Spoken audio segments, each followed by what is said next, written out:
तो बच्चों board exam 2026 के गाइडलाइंस को लेकर के, एग्जाम गाइडलाइंस को लेकर के, बल्कि मुझे यह कहना चाहिए कि न्यू एग्जाम गाइडलाइंस को लेकर के सीबीएसई का ऑफिशियल अपडेट जारी हो चुका है। काफी सारे चेंजेस देखने को मिल रहे हैं और उनमें से बहुत सारे चेंजेस जो हैं वो बहुत माइन्यूट हैं, लेकिन बहुत अर्जेंट हैं, बहुत इंपॉर्टेंट है। अगर मिस हुआ तो काफी बड़ी कीमत तुम्हें चुकानी पड़ सकती है। तो ये वीडियो बहुत इंपॉर्टेंट होने वाला है। सीबीएसई ने देखो बहुत सारे चेंजेस किए हैं और इस बार क्योंकि न्यू एग्जाम पॉलिसी जो है वो भी न्यू शिक्षा नीति भी जारी हो चुकी है, तो उस पे भी लेकर के काफी सारी चीजें हैं। ये वीडियो बहुत ध्यान से देखना, मैं चाहता हूं 5 से 6 मिनट का होगा, तुम ध्यान से देखो और उसमें कोई कंफ्यूजन हो तो मुझे जरूर कमेंट करना। लेकिन यहां पे अभी मेरे पास में मेल्स मैसेजेस की भरमार है कि सर अभी भी हमें अपना एडमिट कार्ड नहीं मिला। बहुत सारे बच्चों को मिल चुका है, बहुत सारे बच्चों को अभी तक ये भी नहीं पता कि उनका एग्जाम सेंटर कहां है। तो तुम में से कितनों को अपना एग्जाम सेंटर पता चल चुका है, एडमिट कार्ड मिल चुका है? अपना क्लास, अपना नाम जरूर बताओ, एग्जाम सेंटर कहां है वो भी जरूर बताओ।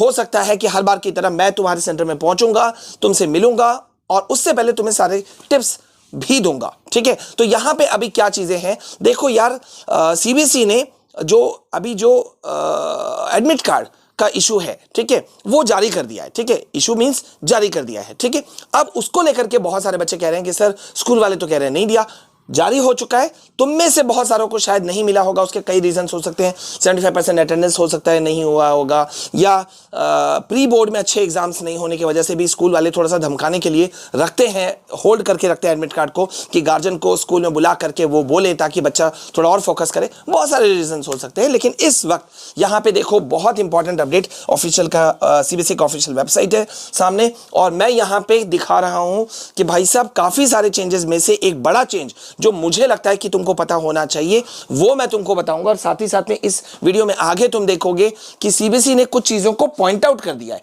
अब वो पॉइंट आउट क्या है उस पे भी हम जाएंगे, ठीक है। तो शुरू करते हैं। पहले यहां पर जल्दी से यहां ध्यान दो। यहां सीबीएसई का कहना है कि भाई साहब काफी सारे सब्जेक्ट्स में, ठीक है, सीबीएसई ने कहा है सेक्शन वाइज एवोल्यूशन सिस्टम जो है वो जारी कर दिया है। मतलब सेक्शन वाइज ही तुमको आंसर लिखने पड़ेंगे, अदरवाइज तुम्हें 0 मार्क्स दे दिया जाएगा और उसका कोई भी कंपनसेशन नहीं मिलेगा, इवन रीचेकिंग में भी नहीं मिलेगा। फॉर एन एग्जांपल यहां हम बात कर लेते हैं साइंस और एसएसटी जैसे सब्जेक्ट्स की। यहां पे सीबीएसई ने कहा है कि सेक्शन वाइज मूल्यांकन प्रणाली जो है वो सख्ती से लागू की गई है।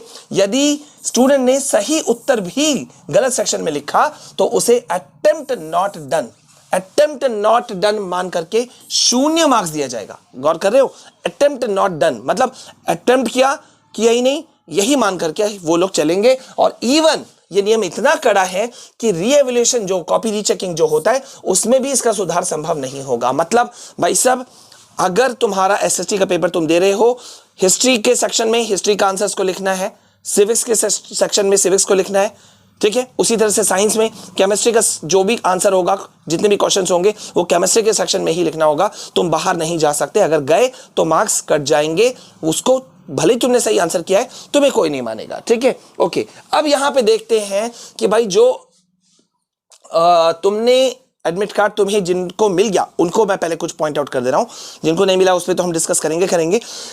यहां पे एडमिट कार्ड बहुत सारे बच्चों को मिल गया, लेकिन मेल्स भी मेरे पास आने शुरू हो गए हर बार की तरह। क्या कि सर आपने कहा था लेकिन हमें बाद में मिला, और हमने बाद में देखा कि सर आपने कहा था कि यहां पे सिग्नेचर करना था, full signature of the candidate, तुम्हारा सिग्नेचर था, पेरेंट्स का सिग्नेचर था, नहीं करवाया, लेमिनेट कर दिया। अब दिक्कत खड़ा हो रहा है। तो यहां पे इसीलिए मैंने कहा था कि भाई साहब यहां तुम गौर करो कि सिर्फ लेके भाग मत जाना। यहां पे सबसे पहले तुमको एडमिट कार्ड मिलते के साथ में देखो प्रिंसिपल का जो स्टैंप है, साइन है, वो होना चाहिए।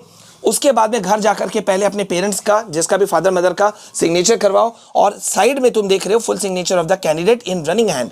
उस रनिंग हैंड में अपने मतलब जैसे लिखते हो तुम उस तरीके से फुल सिग्नेचर तुमको लिखना है। ये नहीं कि कुमार को केआर लिख दिया, वो सब नहीं चलने वाला। तो ये जरूरी है पहला चीज। अब यहां पे सीबीएसई ने कुछ चीजें और चेंज की है, मेरा फर्ज बनता है कि मैं तुम्हें वो चीजें बता दूं, ठीक है। तो चलो देख लेते हैं यहां पे अब सीबीएसई ने क्या कहा। यहां सीबीएसई ने क्या कहा है कि पहले तो देख लो यहां पर ठीक है, roll number, date of birth, school code, ये सब तो तुमको देखना है। तुम्हारे एग्जाम सेंटर जो भी सब्जेक्ट कोड्स है वो यहां दिया हुआ है, एग्जाम सेंटर यहां दिया हुआ है, डेट ऑफ बर्थ है, सब कुछ है, वो सब सही है कि नहीं है, ठीक है। ओके, अब यहां पे एक और इंपॉर्टेंट चीज कहा जा रहा है सीबीएसई के द्वारा कि भाई साहब एंट्री जो है वो 10 बजे तक 10 बजे के बाद में तुम्हें परमिट नहीं की जाएगी। 10 बजे के बाद, ठीक है, मतलब तुमको कितने बजे सेंटर पहुंचना पड़ेगा, ये देखो यहां लिखा हुआ है 10 बजे, entry is not permitted after 10 AM। तो मतलब तुमको किसी भी हालत में, मैं तो बोलूंगा यार दूर हो सकता है सेंटर, रोड बिजी हो सकता है, गाड़ी खराब हो सकती है, बहुत सारे इश्यूज हो सकते हैं, बेहतर है भैया 8 साढ़े 8 बजे तक पहुंच जाओ। क्या दिक्कत है, 5 से 6 दिन ही ना तुमको जाना है अपने सेंटर एग्जाम लिखने के लिए, तो थोड़ा जल्दी चले जाओ। 10 बजे तुम्हारा एग्जाम है, ठीक है। Time of commencement of examination is 10:30, ठीक है।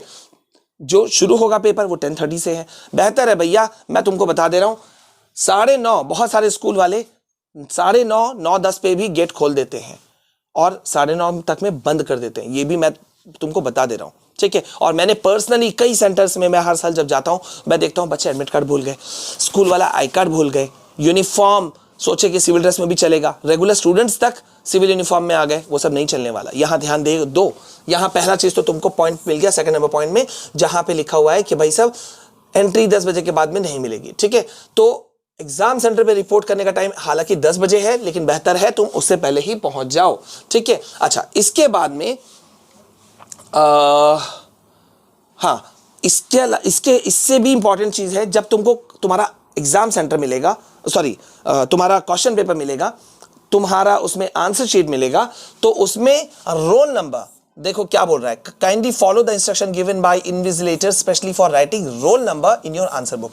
आंसर बुक में तुम्हारा रोल नंबर सही ढंग से लिखो भैया, उसमें बहुत बच्चे गलती कर देते हैं, मतलब मार्क करना भी ठीक से नहीं आता है बहुत सारे बच्चों को, तो उसमें वो फंस जाते हैं, तो वो नहीं गलती करना, ठीक है।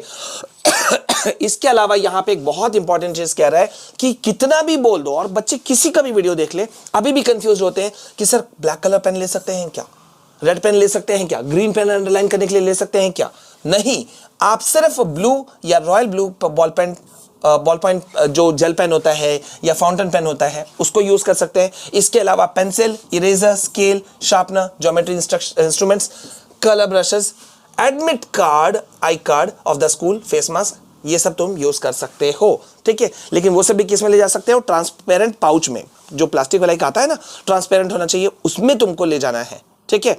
साथ ही साथ में अगर तुम्हारा जो एग्जाम पैड जो होता है, बहुत सारे बच्चे पुराने स्टाइल वाले ले जाते हैं या डिजाइन कार्टून वगैरह डिजाइन बना रहता है, वो सब नहीं चलेगा। ट्रांसपेरेंट एकदम आर पार दिखने वाला जो है वो तुमको यूज करना पड़ेगा, पाउच ट्रांसपेरेंट यूज करना पड़ेगा, इवन पानी का बॉटल ट्रांसपेरेंट यूज करना पड़ेगा, वो तुम कर लेना, ठीक है, अदरवाइज फंस जाओगे, ठीक है। मोबाइल फोन कहने की बात नहीं है, मोबाइल फोन या कोई भी इलेक्ट्रॉनिक आइटम्स, स्मार्ट वॉच, ये सब अलाउड नहीं है, ठीक है। अगर रेगुलर स्टूडेंट हो तो तुम्हें अपने स्कूल यूनिफॉर्म में आना है, अगर प्राइवेट स्टूडेंट हो तो हल्के रंग के कपड़े पहन करके आने हैं, ठीक है। तो ये चीजें अगर तुमने मिस की तो तुम भारी मुसीबत में फंस सकते हो। और रही बात कि अगर बहुत सारे बच्चे, अब मैं उस बात पे आ जाता हूं कि एडमिट कार्ड नहीं मिला, अरे परेशान मत हो, मिल जाएगा, प्री बोर्ड में नंबर कम आए थे, कोई बात नहीं, अच्छे से मेहनत करो, अभी भी तुम्हारे बहुत अच्छे मार्क्स आ सकते हैं, स्टिल यू कैन डू। अगर तुम्हारे मन में क्वेरी है कि सर क्या अभी भी हम कुछ कर सकते हैं, अगर डर रहे हो तो कमेंट सेक्शन में लिखो, क्योंकि कोई उतने तुम्हारी बात को ध्यान से नहीं सुनता जितना हम सुनते हैं। तो प्लीज अगर चाहते हो कि मैं तुम्हें कुछ गाइड करूं तो कमेंट सेक्शन में लिख के भर दो, ज्यादा से ज्यादा लाइक कर दो, चैनल में पहली बार आए हो तो सब्सक्राइब कर दो। देखो नेक्स्ट वीडियो उसी पर आएगा, मिलते हैं नेक्स्ट वीडियो में, ठीक है, डरना नहीं है। जय हिंद, वंदे मातरम।